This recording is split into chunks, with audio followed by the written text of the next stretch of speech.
Hello students, how are you? I hope you all are fine. So today let's start question 9. This question says that find the amount which Ram will get on 4096 rupees if we give it for 18 months at 12.5% per annum. Interest being compounded half yearly. आपको क्या करना है, वो amount find out करना है जो राम ने इतने रुपए दिए हैं, उसके बाद उस पे जो इंटरेस्ट निकलेगा साफ साफ का इसने वो कैसे कंपाउंड हो रहा है, half yearly. And now interest is being for 18 months. ये उसने 18 मंथ्स के लिए दिया है और ये उसकी रेट है जिसपे इंटरेस्ट दे रहा है और उसने क्या कहा है, हाफ ईयरली कंपाउंड करना है.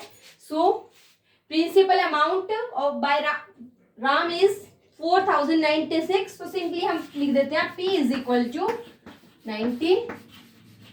4096 rupees and R is 12.5 means 25/2% yearly. Okay, अब हमें तो कैसे कंपाउंड करना है, half yearly. So rate will be half.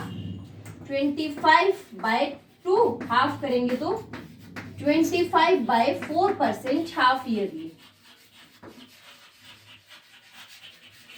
Okay students, now time is 18 months. अब आपको पता है मंथ्स में नहीं चाहिए हमें, टाइम किस में चाहिए, हाफ ईयर्स में. अब आप बताओ 18 मंथ्स में कितने हाफ ईयर्स होते हैं. आपको पता है 6 मंथ का एक हाफ ईयर होता है, तो 18 मंथ्स में 3 हाफ ईयर. या आप निकाल भी सकते हो ऐसे, पहले इसका ईयर बनाया 18/12. अब आपको पता है टाइम को क्या करना है, डबल करना है. So 6 1 is 6 is equal to 3 half years.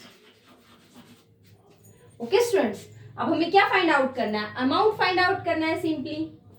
So amount is your P into 1 plus R by 100 raised to the power T, because compound interest निकाल compound हो रहा है ना.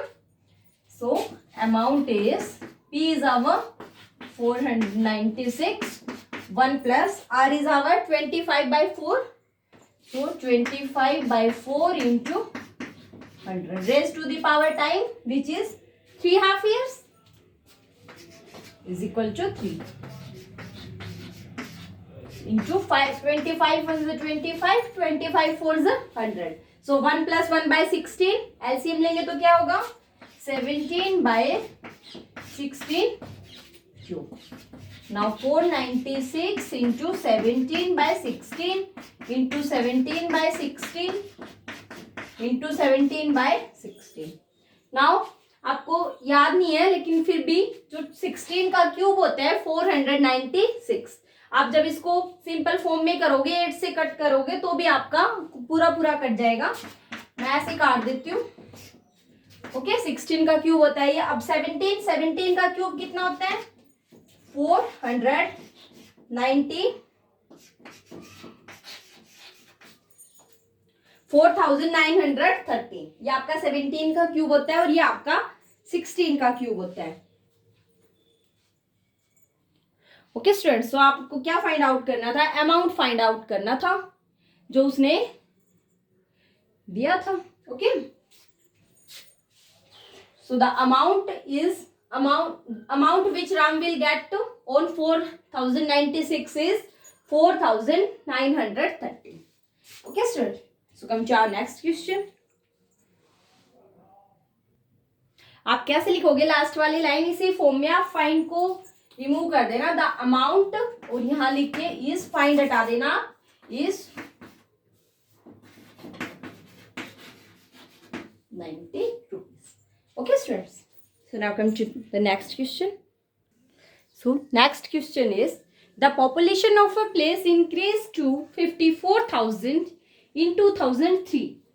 जो आपकी जो पॉपुलेशन थी 2003 में वो 54,000 हो गई at a rate of 5% per annum. कितनी इंक्रीज हुई ये कह रहा है.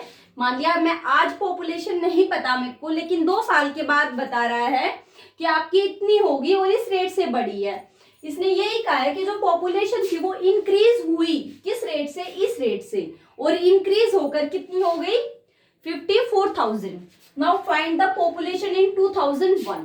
मतलब इसने जैसे हम अमाउंट निकालते थे और प्रिंसिपल दिया हुआ होता था, इस बार अमाउंट दिया हुआ है और हमें प्रिंसिपल फाइंड आउट करना है। पहले वाला फाइंड आउट करना है और इसने इंक्रीज होने के बाद जो आई है वो दे दिया है, तो कोई बात नहीं। जब हमारे पास कोई फॉर्मूला होता है तो उसमें से एक भी चीज अगर अननोन हो तो हम उसको लेट एक्स मान लेते हैं, निकलाती है वो। सो इसको भी हम लेट मान लेंगे। Let the population in 2001 is x. Let the population in 2001 be x.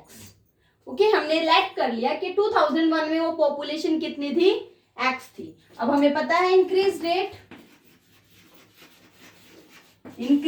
Is कितने रेट से इंक्रीज हुई 5%। 5% yearly, per annum means yearly.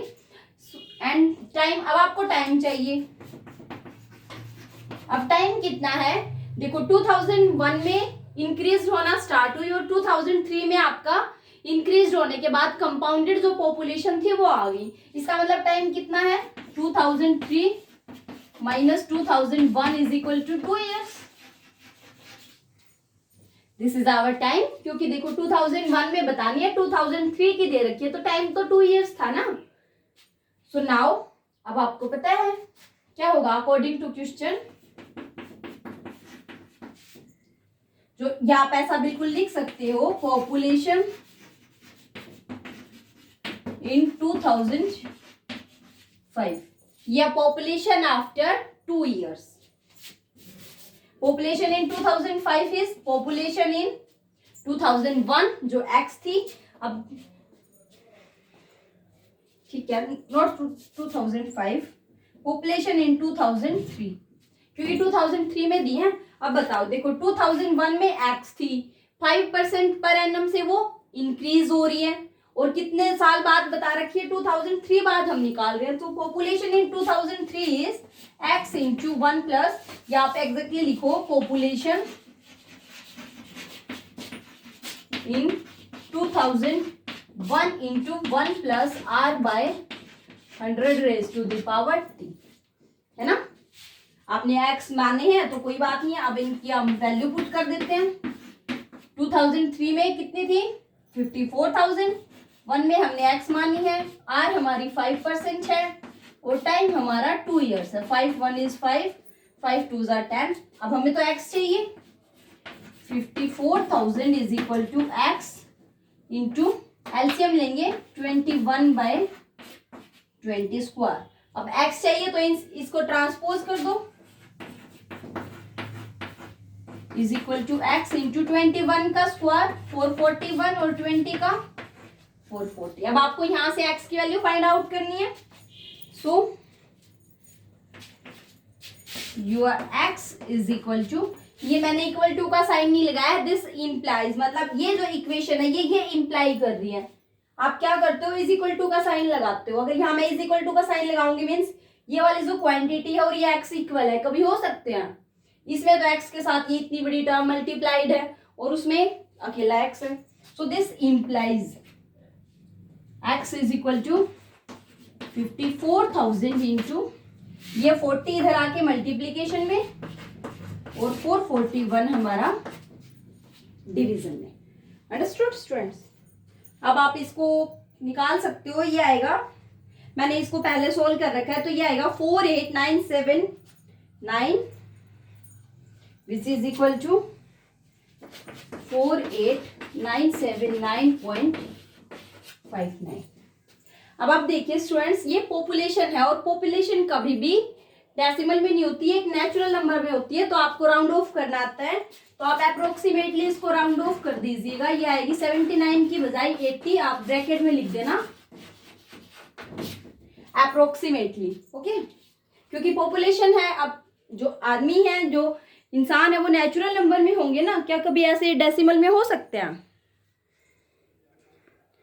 Okay, सो आप अप्रोक्सीमेटली लिख दीजिएगा इसके ऊपर। ये आपकी पॉपुलेशन आई किस में, इन 2001। आप दोबारा से ये लाइन लिखिएगा, देन ये वाला लास्ट वाला लाइन ये होगी, द पॉपुलेशन इन 2001 इज 48980। ये लास्ट वाली लाइन है जो मैंने लिखी है, the population in 2001 is 48,980। Okay students, so now come to next part. अब नेक्स्ट पार्ट में देखिए क्या कह रहा है, what would be its population in 2005। अब 2003 की गिवन है, 2005 में बतानी है, मतलब टाइम कितना हो गया, सेम 2 इयर्स। सो हम क्या लिखेंगे, पॉपुलेशन